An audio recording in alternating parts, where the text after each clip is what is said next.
بسم الله الرحمن الرحیم. قدرمنو کتونکو سلامونه او پیرزونې. زه نیاز احمد خان یو ځل بیا تاسو ته د الیکشن کال 2018 راتلونکي ټاکنو په اړه باندې تاسو ته مخامخ یم.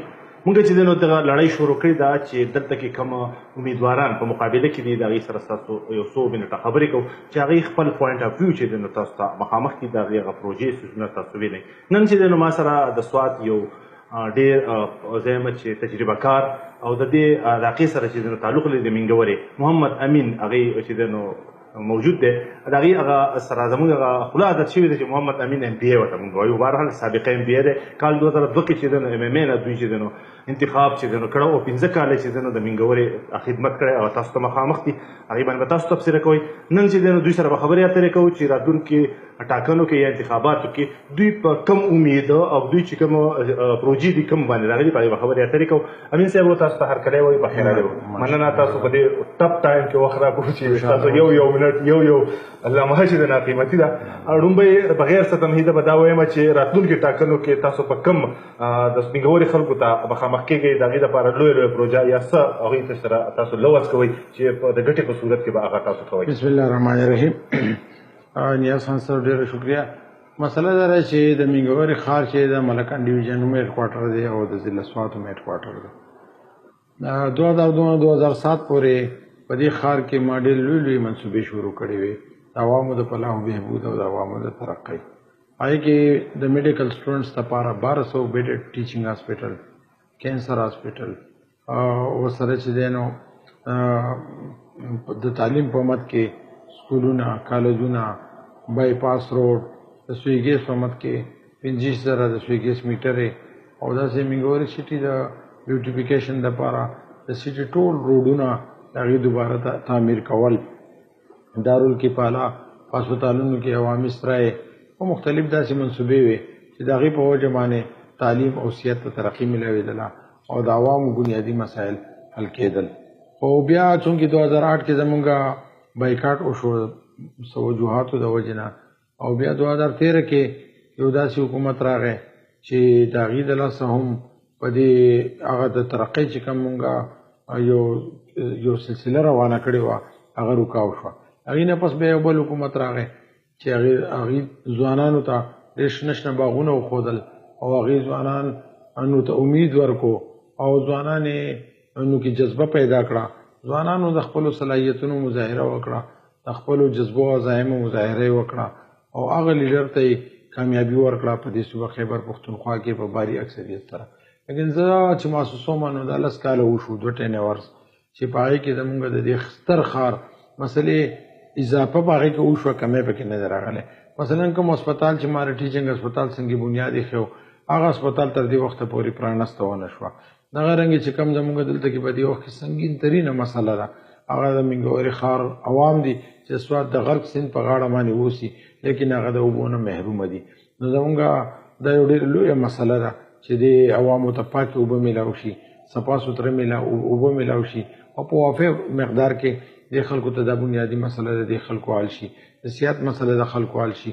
جنکو کالج دی هغې ته موږ پوسټ ګریجویټ درجه ورکړې وه لیکن حقیقت دا دی چې یو کالج د دې ستر ښار د جنکو د فرسټ ایر داخلو هغه کمی نشي پوره کولی.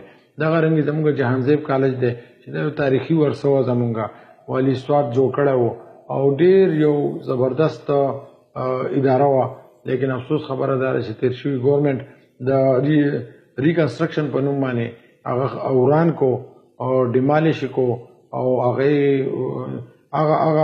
کالج چې دی د هغې چې کوم سټوډنټان دي اوس هغه څه کال چې کوم میټرک اگزام شوی دی نو هغه د تعلیم د داخلو نه فرسټ ایر سیکنډ ایر د داخلو نه مزید تعلیم نه محرومه دي. نو دا مختلف مسایل را جمع شوي دي او زه عوامو ته دا پیغام ورکوم چې عوام په دې کې زموږ سره مرسته وکړي چې 10 کالو کې مختلف مسایل جمع شوي دي او د دې مسلو د حل لپاره د دې د راکمولو لپاره زموږ سره مرسته وکړي، موږ ته سپورټ راکړي. ځوانانو ته خصوصا زه دا اپیل کوم چې دا ځوانان زمونږ مستقبل دی، دا ځوانان زمونږ امیدونه دي. موږ دې ځوانانو ته دا پیغام ورکو چې دا ځوانان د دې وطن په ترقۍ کې، د دې وطن په تعلیم په ترقۍ کې، د دې وطن د عوامو په ستونزو او مسایلو په حل کې دوی خپل مثبت کردار ادا کړي او دوی زموږ سره ودرېږي. انشاءالله موږ نه به دوی مایوسه کېږي نه مونږ نه به دوی خفه کېږي نه، مونږ به دوی له عزت ورکو او انشاءالله دا ځوانان او د دې په مشاورت باندې به مونږ د دې قوم ټول ستونزې او مسلې حل کړو انشاءالله. تاسو خپله ایجنډا وړاندې کړه، خو دلته کې زموږ په سوات کې خصوصا زموږ منګورې هغه د ووټ هغه ټرن آوټ ډېر کم وي. عموما زنانه چې د ښځې دي هم خپل ووټ نه استعمالوي. ستاسو په نیز باندې د ووټ دا پرچي چې ده دا د زموږ د ترقۍ دپاره یا د دې وطن د سوکالۍ دپاره څومره سودمنه ده او د ووټ اهمیت څه دی؟ په دې کې دویم دوه رایې نشته دی چې که موږ د ملک په صحیح لار روانول غواړو نو موږ به د دې لپاره د صحیح قیادت انتخاب وکړو او د صحیح قیادت د انتخاب دپاره مروجه طریقه په ټوله دنیا کې هم دا ده چې انتخابات کېږي، عوامو ته رای ورکړی کېږي، عوام د ووټ د پرچې په ذریعه باندې هغوی د خپل قیادت انتخاب کوي. په ټوله دنیا کې خلک سوچ سمجھ کر فیصله کوي او د ځان دپاره صحیح قیادت منتخب کوي. دې وجې نه په ټوله دنیا کې موږ ګورو چې د ټرانسپورټ مسایل نشته، تعلیم مسله نشته، صحت مسله نشته، خلک په امن او امان سره په سکون سره خپل ژوند تېروي. دا زموږ وطن پاکستان دی چې دلته کله هم انتخابات کېږي نو دلته کې موږ سرمایهدار جاګیردار او دوکهباز او داسې خلک فریبجن خلک هغه د انتخاباتو په دوران کې د عوامو په رای باندې اثرانداز شي، عوامو نه رای والي او چې عوام هم ووټ ورکوي نو سوچ نه کوي او چې الیکشن کېږي نو د عوامو خادمان یا د عوامو نمایندگان یا اصلي او صحیح قیادت نه منتخب کېږي بلکې خونخوارې درندې منتخب کېږي او هغه خلک بیا به دواړه لاسه لوټمار کوي، کرپشن کوي او هغه خلک بیا به دواړه لاسه مانې د قوم وینې څکي. نو دا یو ډېره اهمه مرحله ده، اهمه موقعه چې دا ووټ ګواهي هم ده، دا ووټ شهادت هم دی، دا ووټ وکالت هم دی، دا یو اهمه ذمہداري هم ده. پکار دا ده چې زموږ د دې وطن هر یو فرد، هر زنانه، هر نارینه، هر یو نوجوان هغه د صالح قیادت دپاره، د دیانتدار قیادت دپاره، باصلاحیت قیادت دپاره خپل کردار ادا کړي. په دې وخت کې اختیار د عوامو سره دی. د یوې لمحې سوچ دی چې عوام سوچ وکړي او په صحیح ځای کې خپل رای استعمال کړي. که د صحیح قیادت انتخاب یې وکړو بیا به هغه قیادت هغه به لګي 15 کاله به د دې قوم خدمت کوي او د دې قوم مسایل به حل کوي.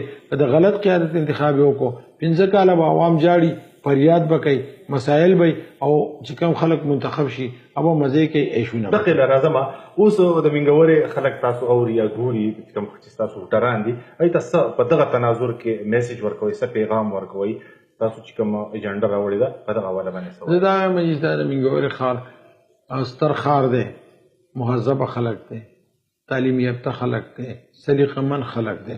دې سلیقه مندو خلکو له پکار دا ده چې ځان دپاره سوچ وکړي چې آیا زمونږ په دې تېر 10 کاله کې زمونږ مسلې زیاتې شوې او که کمې شوې، یا دا چې فیوچر پلان د دې مختلف څونه امیدواران دي، 10 تنه دي، 12 تنه دي، 15 روا دي، هر یو تن دې وګوري، د هغې د حکومتونو کارکردګي دې هم وګوري. 15 کاله زه MPA پاتې یم، زما کارکردګي دې هم وګوري. زه دا دعوه کوم چې په دې ضلع سوات کې څومره ممبران پاتې دي د هغه ټولو ممبرانو کارکردګي را جمع شي، په یو تله کې کېښودی شي. زه یوازې خپله کارکردګي راوالم د دې قوم د تعمیر او ترقۍ، د دې قوم د فلاح و بهبود چې کومې منصوبې او میګا پروجیکټ شي او په بله تله کې ږدم انشاءالله زما کارکردګي به ترې درنۍ. نو زه قوم ته دا وایم چې دوی دې لږ سوچ سمجھ کر خپله رای استعمال کړي، کارکردګي دې وګوري، اخلاق دې وګوري، کردار دې وګوري. که زما په اساسو کې اضافه شوي، ما غلا کړي، ما لوټمار کړی، ما کرپشن کړی، ما باندې نور څه داغ دبی د قوم د حقونو د لوټلو یا مې نوکرۍ په پیسو خرڅې کړي، بېشکه دا دې مال په صفر کې ضرب راکړي. لیکن که چېرته کې زمونږ لمنې د دې هر قسم کرپشن نه او بدعنوانۍ نه پاکي او کارکردګي مو د هر چا نه بهتري، نو بیا دې زمونږ حق جوړېږي چې دا قوم موږ سره په شا ودرېږي، زموږ سپورټ وکړي، موږ له مرسته راکړي، موږ له ووټ راکړي.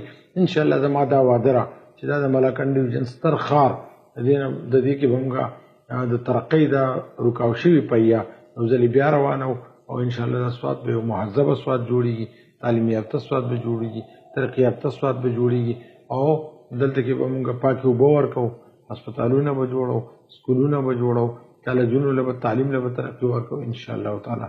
تاسو ډېره مننه. قدرمنو کتونکو دا و د نن زموږ میلمه محمد امین سابقه MPA دی او اوس چې دی نو د حلقه PK5 د هغې دپاره چې دی امیدوار دی. زه په اخره کې بیا خبره کوم چې د وټ دغه وړکي پرچې چې دی نو دا د عوامو طاقت دی. عوام چې دی نو 15 کاله بعد دغه طاقت د دوی ته راځي، دغه اختیار دوی ته راځي چې دوی ځان له د خپل د مرضۍ مطابق او چې دوی په نسبت باندې چې کوم تکړی هغه ایجنډا تاسو واورېده هغې ته اوټ ورکړي. زموږ دا خپرونه هم د په دغه جوړ باندې ده چې د دې حلقې کاندیډیټ یا امیدواران تاسو ته راولو او هغوی تاسو ته خپل نقطه نظر بیانوي. دغه پلیټفارم د ټولو لپاره خلاص دی، آزاد دی. دې سره زما پروګرام سرته رسي. د کیمرمین مهدي شاه سره ما ته اجازت راکړئ. د الله په امان. جزاک